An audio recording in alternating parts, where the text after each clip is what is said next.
ইফিছত থকা মণ্ডলীয়ে প্ৰথম প্ৰেম আঁতৰি যোৱাত কিহে অৰিহণা যোগাইছিল?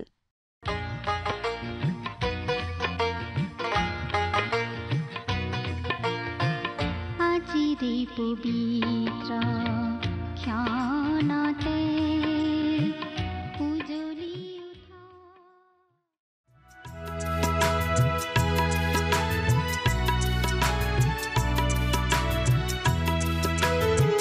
যদি লাগে জীবন পরিপূর্ণতা যদি লাগে জীবন পরিপূর্ণতা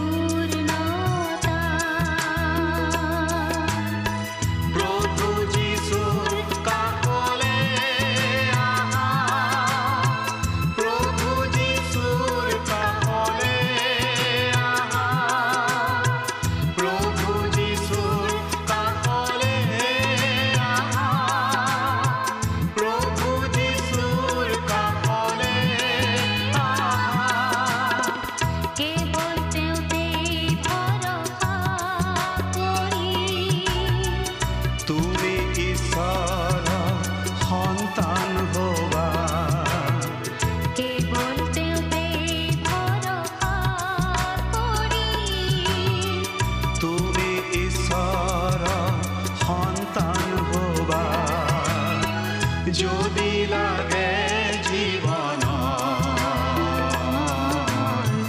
পৰিপূৰ্ণতা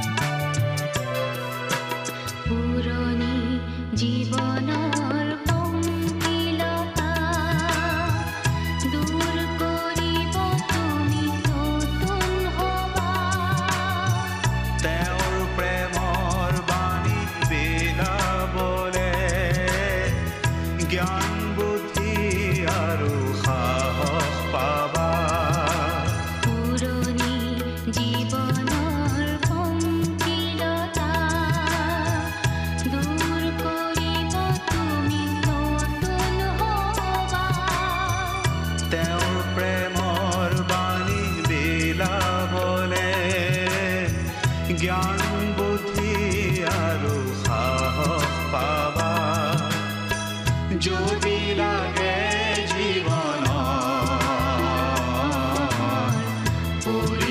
পৰিপূৰ্ণতা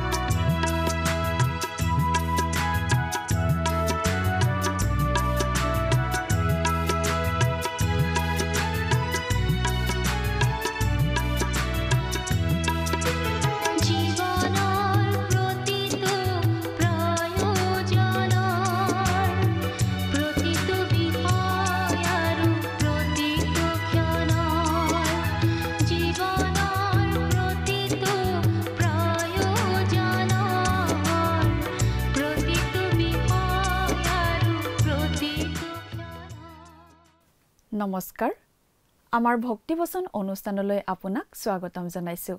খ্ৰীষ্টীয় বিশ্বাসী লোকসকলৰ বাবে বিশেষভাৱে প্ৰস্তুত কৰা এই ভক্তিবচন অনুষ্ঠানটো হৈছে বাইবেল অধ্যয়নৰ ধাৰাবাহিক অসমীয়া অনুষ্ঠান।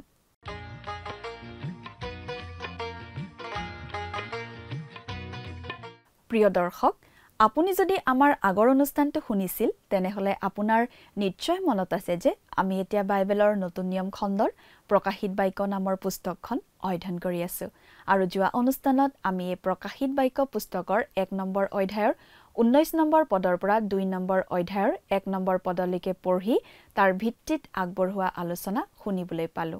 আজিৰ অনুষ্ঠানত আমি এই প্ৰকাশিত বাক্য পুস্তকখনৰ 2 নম্বৰ অধ্যায়ৰ 2 নম্বৰ পদৰ পৰা 4 নম্বৰ পদলৈকে পঢ়ি তাৰ ভিত্তিত আগবঢ়োৱা আলোচনা শুনিবলৈ পাম। প্ৰকাশিত বাক্যৰ 2 নম্বৰ অধ্যায়ত আমি মণ্ডলীৰ বিষয়ে থকা অংশটোত প্ৰৱেশ কৰোঁ। 3 নম্বৰ অধ্যায়ৰ পাছত মণ্ডলী অনুপস্থিত হৈ পৰে।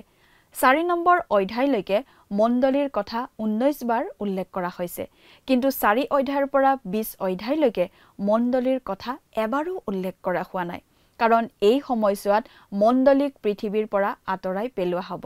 ইয়াত আমি 7টা মণ্ডলীলৈ লিখা 7খন পত্ৰ পাওঁ। এই পত্ৰ কেইখনৰ 3টা ব্যাখ্যা আছে। সমসাময়িক অৰ্থাৎ যোহনৰ দিনৰ স্থানীয় মণ্ডলীসমূহলৈ প্ৰত্যক্ষ বাৰ্তা বুলি ভবা হয়। দ্বিতীয়তে, কিছুমানে ইয়াক সেই সময়ৰ লগতে সকলো যুগৰ সকলো মণ্ডলীৰ বাবে প্ৰযোজ্য কিবা এটা এই পত্ৰবোৰত আছে বুলি কয়। তৃতীয়তে, কালানুক্ৰমিক বুলি কোৱা সকলে এই 7টা মণ্ডলীয়ে মণ্ডলীৰ ইতিহাসৰ 7টা সুকীয়া সময় বুজোৱা বুলি বিশ্বাস কৰে। ইয়াত প্ৰভু যীশুৱে 7টা মণ্ডলীলৈ লিখা 7খন চিঠি আমি পাওঁ, আৰু প্ৰতিখন চিঠিত এটা সুনিৰ্দিষ্ট শৈলী বা ঠাঁচ ব্যৱহাৰ কৰা আমি দেখা পাওঁ। প্ৰথমতে মণ্ডলীটোক সম্বোধন কৰোঁতে গৌৰৱান্বিত খ্ৰীষ্টৰ কিবা এটা বৈশিষ্ট্য উল্লেখ কৰা হৈছে। এটা বিশেষ উদ্দেশ্যৰ বাবে তেনেদৰে গুৰুত্ব দিয়া হৈছিল। পত্ৰবোৰ প্ৰতিটো মণ্ডলীৰ দূতক উদ্দেশ্য কৰি লিখা হৈছে। সেই দূতজনক মণ্ডলীৰ পালক বুলিও কোনোৱে ক'ব খোজে। তৃতীয়তে, তেওঁ প্ৰতিটো মণ্ডলীকে মই তোমাৰ কৰ্মবোৰ জানো বুলি কৈছে। পত্ৰবোৰত প্ৰথমতে প্ৰশংসামূলক কথা কয়, তাৰ পাছত সমালোচনামূলক কথা উল্লেখ কৰা হৈছে। স্মৰণা বা ফিলাডেলফিয়া মণ্ডলীক কোনো নিন্দা কৰা হোৱা নাই, আনহাতে তেওঁৰ কোনো প্ৰশংসাৰ বাক্য নাই লাইডেকিয়া মণ্ডলীৰ বাবে। প্ৰতিখন পত্ৰৰ সামৰণিত যিজনৰ কাণ আছে তেওঁ শুনক বুলি সতৰ্কবাণী কোৱা হৈছে। প্ৰিয় দৰ্শক, কথাবোৰ অধিক বহলাই চাবলৈ আহকচোন এতিয়া আমি মূল আলোচনাটোৰ মাজলৈ আগবাঢ়ি যাওঁ। আমাৰ মহান ত্ৰাণকৰ্তা প্ৰভু যীশুখ্ৰীষ্টৰ নামত নমস্কাৰ প্ৰিয় শ্ৰোতা। আহক প্ৰিয় শ্ৰোতা, আমি এতিয়া বাইবেল অধ্যয়নৰ পিনে আগবাঢ়োঁ। প্ৰকাশিত বাক্য পুস্তকৰ 2 নম্বৰ অধ্যায়ৰ পৰা আমাৰ আলোচনা আৰম্ভ কৰোঁ। এই 2 নম্বৰ অধ্যায়ৰ পৰা আমি পাওঁ প্ৰভু যীশুৱে 7টা মণ্ডলীলৈ লিখা বিশেষ পত্ৰ। আচলতে তেওঁ পাচনি যোহনৰ যোগেদি এই কথাখিনি সেই মণ্ডলী 7টাৰ প্ৰতি লিখাইছিল। 2 নম্বৰ আৰু 3 নম্বৰ অধ্যায়ত আমি এই কথাখিনি পাওঁ। প্ৰথমতে আমি পাওঁ ইফিছত থকা মণ্ডলীলৈ লিখা কথাখিনি। সেই সময়ত ইফিছ এটা আগশাৰীৰ মণ্ডলী আছিল। পাচনি পৌল আৰু পাচনি যোহনে এই মণ্ডলীৰ লোকসকলৰ প্ৰতি বিশেষ পৰিচৰ্যা আগবঢ়াইছিল। ইফিছত থকা মণ্ডলীলৈ প্ৰভু যীশুৱে কি কৈছিল সেয়া আমি এতিয়া চাব খুজিছোঁ। ইয়াৰ মাজেদি আমাৰো আজি শিকিবলগীয়া বহু কথা আছে। বাইবেলৰ পৰা পাঠ কৰি দিব খুজিছোঁ। আপোনাৰ বাইবেলখন মেলি লৈছেনে বাৰু? পাঠ কৰি দিম। প্ৰকাশিত বাক্য 2 অধ্যায় 1 পদ। ইয়াত এনেদৰে লিখা আছে, ইফিছত থকা মণ্ডলীৰ দূতলৈ তুমি এই কথা লিখা, যিজনাই নিজৰ সোঁহাতত 7টা তৰা ধাৰণ কৰে আৰু 7টা সোণৰ দীপাধাৰৰ মাজত অহা যোৱা কৰে, তেওঁ এই কথা কয়। মন কৰকচোন, প্ৰভু যীশুৱে সোঁহাতত 7টা তৰা ধাৰণ কৰে আৰু 7টা সোণৰ দীপাধাৰৰ মাজত অহা যোৱা কৰে। অৰ্থাৎ প্ৰভু যীশুৱে তেওঁৰ মণ্ডলী হাতত ধাৰণ কৰি আছে, হাতত লৈ আছে।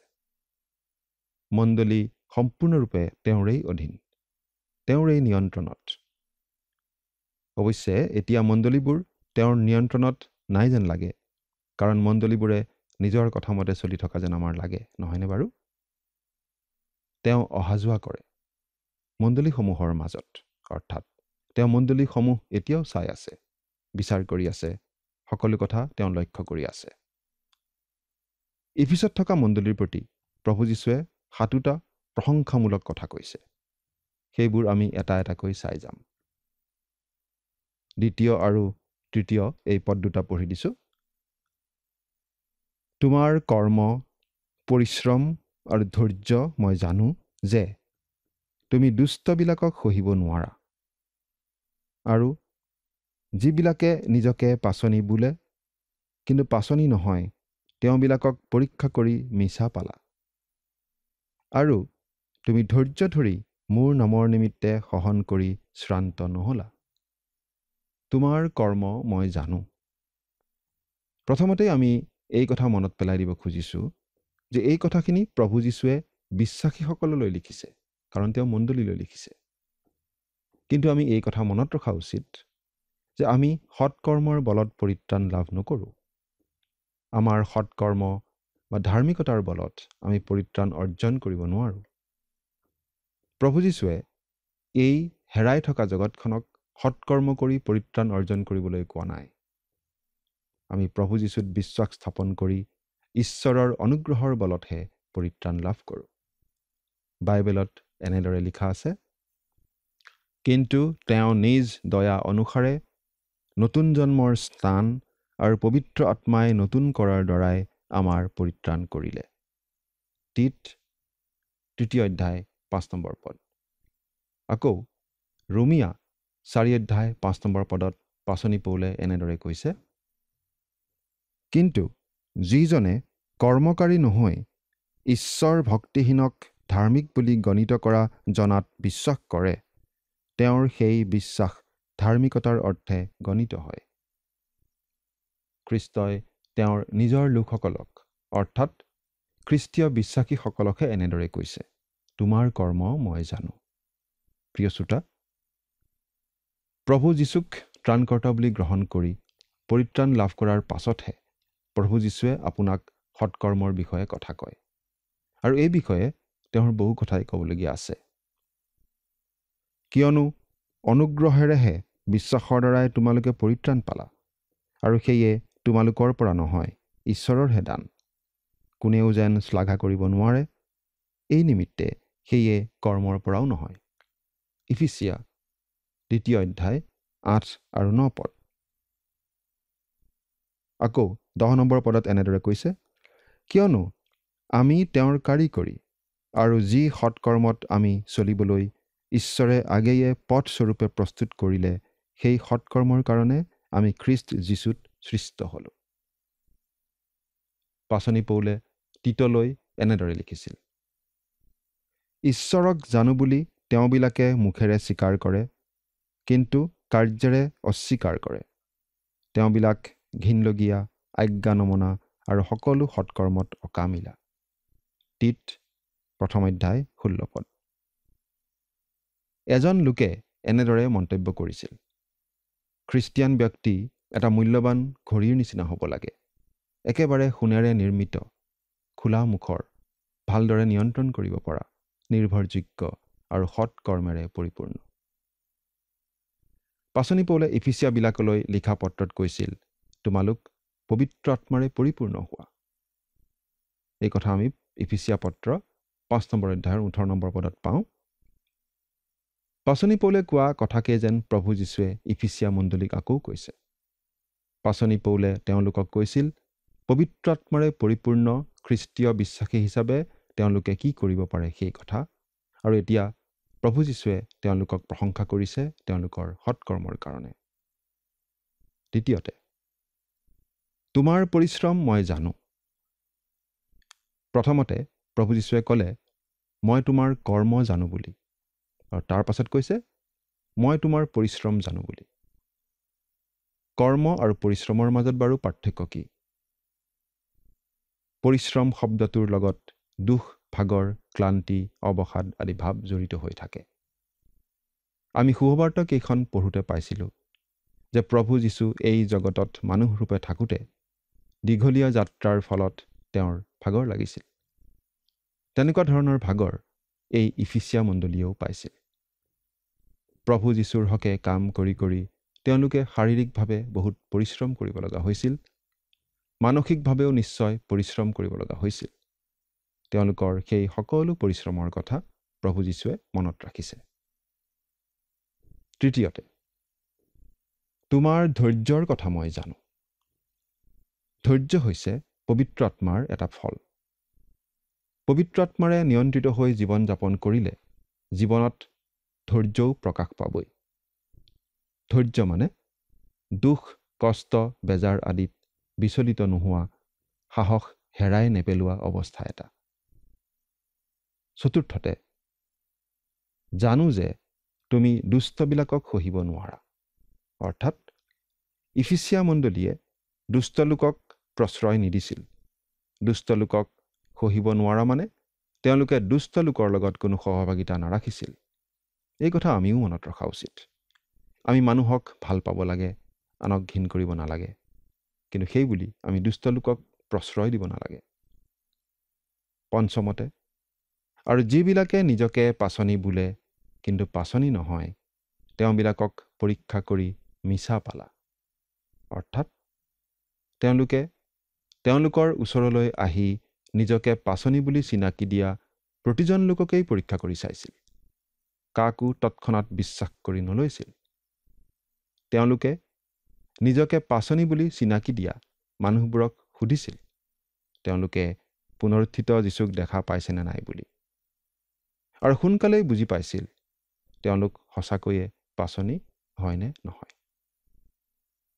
আৰু যদি পাচনি নহয় বুলি গম পাইছিল তেনেহ'লে তেনে লোকক তেওঁলোকে গ্ৰহণ নকৰিছিল আৰু তেওঁলোকৰ মাজৰ পৰা বিদায় দিছিল। তেনেদৰে মানুহবোৰ তেওঁলোকে পৰীক্ষা কৰি চোৱা কাৰণে প্ৰভু যীশুৱে ইফিচিয়া মণ্ডলীক প্ৰশংসা কৰিছে। আমিও আজি ঠিক তেনেকুৱাই কৰা উচিত। আমি মানুহবোৰ পৰীক্ষা কৰি চোৱা উচিত। তেতিয়াতকৈ এতিয়া এই কথাটো বেছি প্ৰয়োজনীয় হৈ পৰিছে, কাৰণ চাৰিওফালে ভুৱা ভাৱবাদী, ভুৱা প্ৰচাৰক, ভুৱা পৰিচাৰক আদিৰে ভৰি পৰিছে। ষষ্ঠতে, আৰু তুমি ধৈৰ্য ধৰি মোৰ নামৰ নিমিত্তে সহন কৰিলা। প্ৰভু যীশুৰ প্ৰকৃত বিশ্বাসী হিচাপে প্ৰভু যীশুৰ নামৰ কাৰণে, প্ৰভু যীশুৰ হকে থিয় দিয়া কাৰণে তেওঁলোকে ক্ৰুচ বহন কৰিছিল। তেওঁলোকে খ্ৰীষ্টৰ কথা ঘোষণা কৰিছিল। প্ৰভু যীশু যে কুমাৰী মৰিয়মৰ গৰ্ভত জন্ম লৈছিল, সেই কথা তেওঁলোকে বিশ্বাস কৰিছিল। প্ৰভু যীশু যে স্বয়ং ঈশ্বৰ, সেই কথা তেওঁলোকে বিশ্বাস কৰিছিল। তেওঁ যে মানৱৰ মুক্তিৰ কাৰণে নিজকে বলি হিচাপে আগবঢ়াই ক্ৰুচত মৃত্যুবৰণ কৰিছিল আৰু তৃতীয় দিনা পুনৰ জি উঠিছিল, সেই কথা তেওঁলোকে বিশ্বাস কৰিছিল। আৰু সেই সকলো বিশ্বাস কৰি সেই বিশ্বাসৰ হকে তেওঁলোকে মাত মাতিছিল। সেই বিশ্বাসৰ হকে তেওঁলোকে থিয় দিছিল আৰু সেইবাবেই তেওঁলোকে দুখ কষ্ট সহিব লগা হৈছিল। সপ্তমতে, আৰু শ্ৰান্ত নহলা। অৰ্থাৎ তাকে কৰি কৰি তোমালোক ভাগৰি নপৰিলা। তাৰ মানে বাৰু কি? অলপ আগতে তেওঁ ক'লে তোমালোকে পৰিশ্ৰম কৰি ভাগৰি পৰা বুলি, আৰু এতিয়া কৈছে তোমালোকে শ্ৰান্ত নোহোৱা বুলি। কথা দুটা পৰস্পৰ বিৰোধী যেন নালাগেনে বাৰু? দেখাত তেনেকুৱাই লাগে। কিন্তু এইটো খ্ৰীষ্টীয় বিশ্বাসৰ, খ্ৰীষ্টীয় জীৱনৰ এটা ডাঙৰ সাঁথৰ, ডাঙৰ ৰহস্য। এই কথাটো বুজাবলৈ আমি এটা উদাহৰণ দিব খুজিছোঁ। D.L. মুডি নামৰ এজন বিখ্যাত প্ৰচাৰক আছিল। তেওঁ খ্ৰীষ্টৰ সেৱাত অতিপাত ব্যস্ত আছিল। এদিন এখন প্ৰচাৰ সভাৰ পৰা তেওঁ সন্ধিয়া অতি ভাগৰুৱা অৱস্থাৰে উভতি আহিছিল। তেতিয়া ঘৰৰ মানুহবোৰে তেওঁক কৈছিল, আপুনি ইমান ভাগৰি পৰিছে, অহাকালি আপুনি সভালৈ যাব নালাগে। তেতিয়া D.L. মুডিয়ে এনেদৰে কৈছিল, খ্ৰীষ্টৰ পৰিচৰ্যাৰ কামটো বৰ ভাগৰ লগা কাম।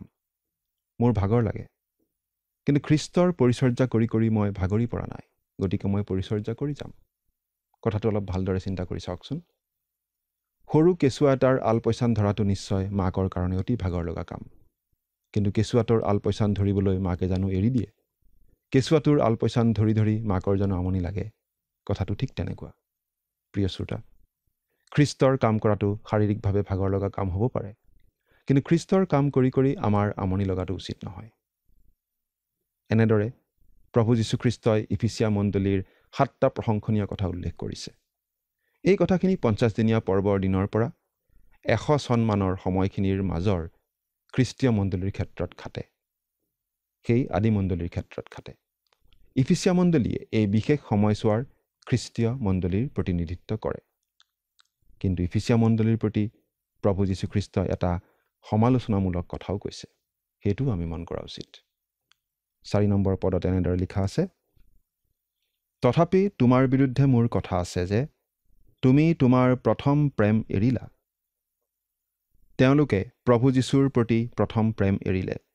খ্ৰীষ্টৰ প্ৰতি যি তীব্ৰ উত্তেজনাপূৰ্ণ আনুগত্য আৰু ভক্তিৰ ভাৱ আছিল সেইটো তেওঁলোকে হেৰুৱাই পেলাইছিল। পবিত্ৰ আত্মাই এই মণ্ডলীটোক কি উচ্চ পৰ্যায়লৈ নিছিল সেইটো অনুভৱ কৰা আমাৰ বাবে কঠিন। পবিত্ৰ আত্মাই ইফিচিয়া মণ্ডলীৰ লোকসকলক খ্ৰীষ্টৰ সৈতে এটা নিকট আৱেগিক ব্যক্তিগত সম্পৰ্কলৈ লৈ আনিছিল।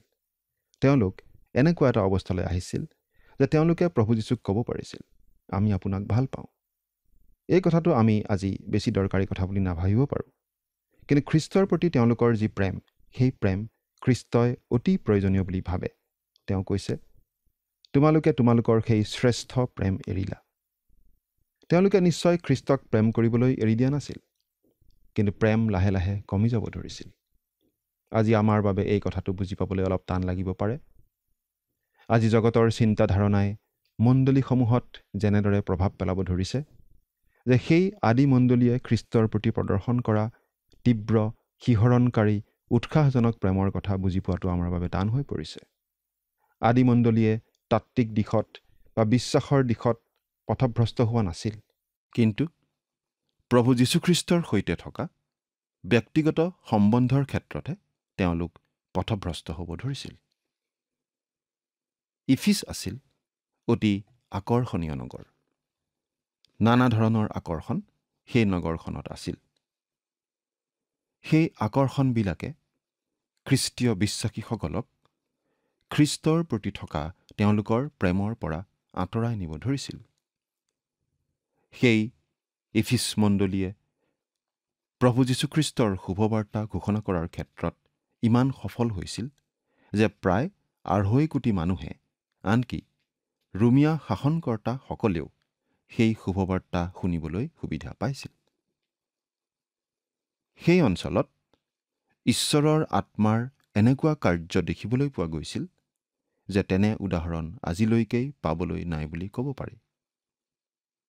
প্ৰভু যীশুখ্ৰীষ্টক ব্যক্তিগতভাৱে অতিপাত প্ৰেম কৰা বহুতো লোকৰ বিষয়ে আমি পঢ়িবলৈ পাওঁ। ডেভিড ব্ৰেইনাৰ্ড নামৰ এজন মিছনেৰী আছিল। তেওঁ যক্ষ্মা ৰোগত ভুগি আছিল, কিন্তু তেনেদৰে সেই যক্ষ্মা ৰোগত ভোগা অৱস্থাৰেই তেওঁ খ্ৰীষ্টৰ শুভবাৰ্তা ঘোষণা কৰি ফুৰিছিল। তেওঁ ঘোঁৰাৰ পিঠিত উঠি চাৰিওপিনে ঘূৰি ফুৰি খ্ৰীষ্টৰ বাক্য বিলাইছিল। ঘোঁৰাৰ পিঠিত উঠি গৈ থাকোঁতে কেতিয়াবা তেওঁ তেজ বমি কৰি কৰি অচেতন হৈ পৰিছিল। তেওঁৰ ঘোঁৰাটো কিন্তু তেতিয়া সেই ঠাইতেই ৰৈ থাকিছিল। কিছু সময় পাছত চেতনা ঘূৰাই পাই তেওঁ আকৌ বগাই বগাই ঘোঁৰাটোৰ পিঠিত উঠিছিল আৰু খ্ৰীষ্টৰ শুভবাৰ্তা ঘোষণা কৰিবলৈ আগবাঢ়ি গৈছিল। তেওঁ প্ৰভু যীশুক এনেদৰে কৈছিল, প্ৰভু, মই তোমাৰ সেৱা কৰাত বিফল হৈছোঁ, কিন্তু তুমি জানা যে মই তোমাক প্ৰেম কৰোঁ।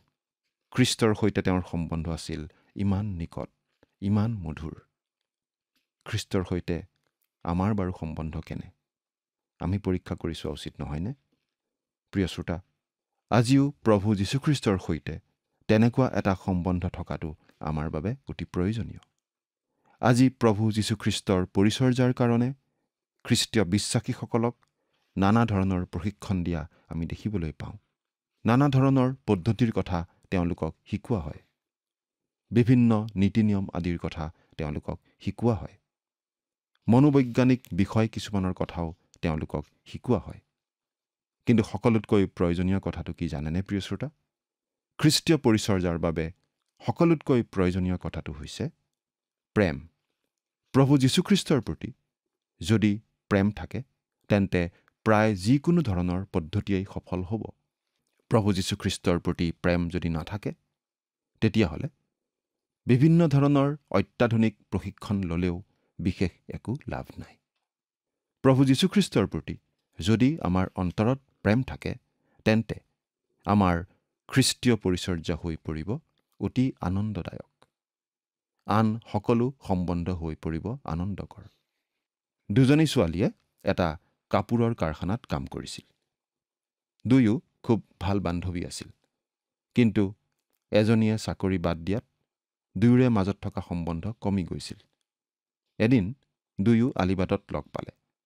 সেই কাম কৰি থকা ছোৱালীজনীয়ে সুধিলে, তুমি চাকৰি কৰি আছানে? তেতিয়া আনগৰাকীয়ে উত্তৰ দিলে, নাই, মোৰ বিয়া হ'ল। চাকৰি কৰি থাকোঁতে সেই ছোৱালীজনীয়ে অনবৰতেই ঘূৰিলৈ চাইছিল আৰু ছুটি হোৱাৰ লগে লগে দৌৰিছিল। কিন্তু বিয়া হোৱাৰ পাছত তাই গৃহস্থালীৰ কাম বুলিয়েই নাভাবে। কিন্তু বিয়াৰ পাছত আচলতে তাই বহু বেছি কষ্ট কৰিব লগা হৈছিল।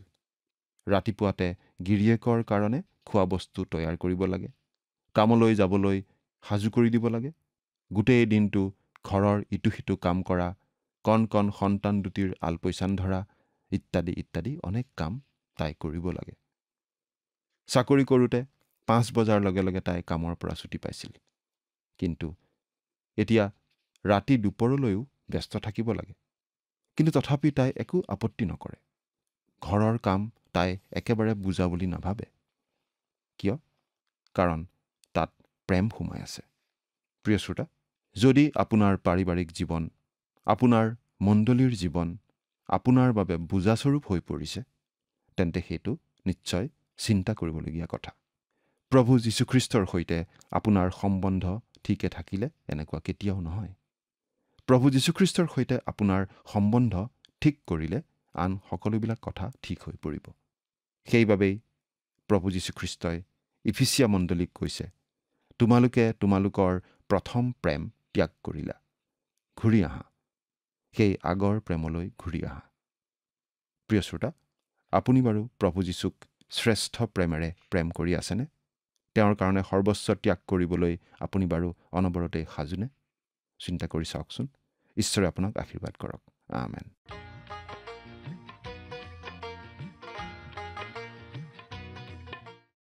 ইফিছত থকা মণ্ডলীৰ প্ৰশংসা কৰাৰ পাছত তেওঁলোকৰ এটাই দোষ আঙুলিয়াই দিয়া হৈছিল।